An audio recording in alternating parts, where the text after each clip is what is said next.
Hello everyone. Welcome to the latest installment of Am I the Asshole? If you like hearing Reddit stories, it would really support the channel if you could give us a like or subscribe. Now, let's dive into our first story. Am I the asshole for not prioritizing my baby after his birth? When I tell you this woman went to hell to back to deliver our child. It was apparently an easy delivery, yet it was more gruesome than my worst nightmares. I had read it all, but was truly unprepared. So in the heat of the moment, I forgot to look at our baby. It may sound cruel, but I was fine with the nurse telling us that the baby is healthy.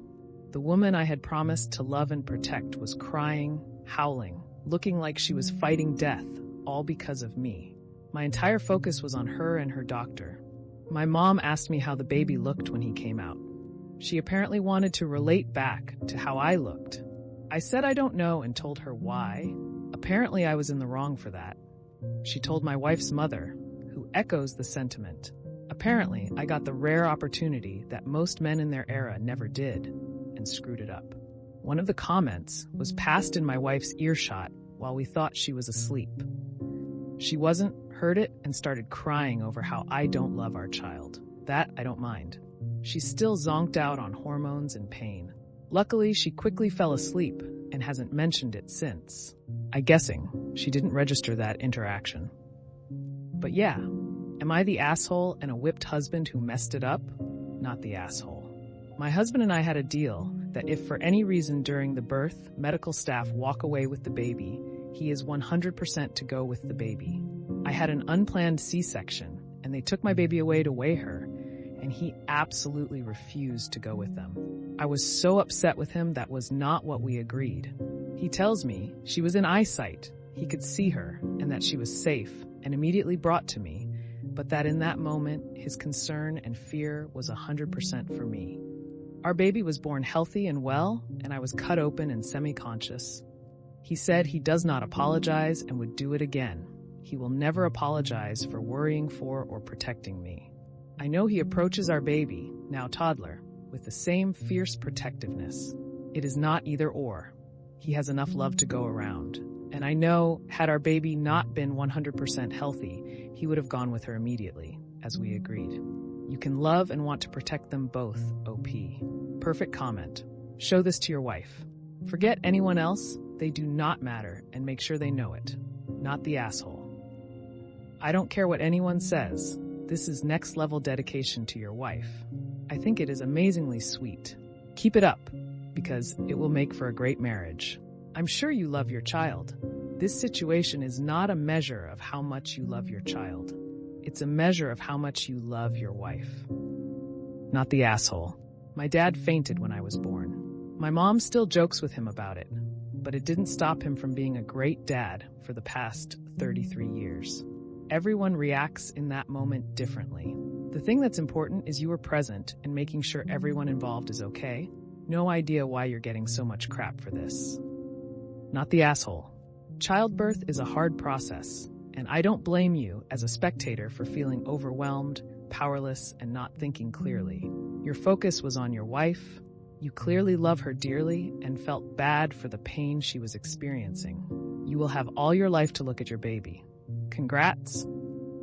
Am I the asshole for refusing to a help visit for my daughter-in-law and son since they won't allow me to stay in their home? My son married Sierra, fake names, and they live 2 states over. Sierra is from a culture where it is customary, after she gives birth, she will not do any household chores. The family members, mostly women, will go over and do all those chores, so cooking, cleaning, shopping, etc. She explained this to me, and it happens for a few weeks after the birth. She is not close to her family, and it was asked of me to come up for a few weeks and do this. My son will be back on call a week and a half after she gives birth. She is supposed to give birth in about a month, and I was talking about logistics of the whole thing. I asked where I would sleep, and she informed me that I will need to get a hotel. This shocked me since they own a nice home. I thought it over and decided I do not want to do this. I was already going to be doing them a huge favor by being a live-in maid. I was going to use all my PTO for this, and now I will have to also live in a hotel. This isn't even a culture I'm a part of. I informed her that I will not be able to come up for the time she wanted if I have to stay in a hotel. I am willing to come up for a weekend at most if I cannot stay in their home. I got a call from my son, and he is pissed. He told me that Sierra has been crying since and that I am being a dick, that I am disrespecting her culture and rejecting her from the family, that he knows I could afford this. I could, but I don't want to pay thousands of dollars to be a maid. We got into an argument. I explained my points about, but he wasn't having it. Am I the asshole? At the absolute very least, they can foot the hotel bill. You may wind up being thankful to be able to leave the drama daily instead of staying at the house. If you choose to go, make crystal clear you are not on 24-hour drop everything call. Additionally, what the fuck is keeping your son from stepping up to do chores? It's not his culture that it has to be done by women. Not the asshole. I don't know. The whole time she was explaining this tradition, all I could think, it was sexist as hell. Why aren't your daughter-in-law's family flying in and staying in a hotel? It sounds like she needs to get over her issues with her family if she wants to adhere to this cultural tradition. She isn't close to them for multiple reasons. INFO. Not knowing what culture you're talking about, but it would seem reasonable that if that much time and effort is expected, you would be staying with them 24/7. Is that the case with the culture you're talking about? Edited for Judgment, La Cuarentena, a 40-day postpartum ritual practiced in many Latin American cultures, aimed at supporting new mothers in their recovery and bonding with their babies. During this period, women are traditionally cared for by their communities, receiving assistance with household chores, cooking, and childcare. This cultural tradition is rooted in Christian customs of isolating and caring for new parents, which were once common throughout Europe and the Americas. Yeah, staying in a hotel would make that extremely difficult. If you lived nearby, it would work well, but you don't. You are not the asshole. They are expecting too much. I think the key context here is community. If multiple family members come together, then helping the new mom is a burden shared, and one that might not be too great for any one person. One harried mother-in-law is not a community.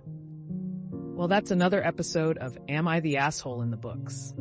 I really appreciate all of you who made it this far into the video. Of course, if you enjoyed this video, it would really help the channel out a lot if you gave the video a thumbs up, subscribe, or leave a comment down below. I hope that you enjoyed it, and I'll see you next time.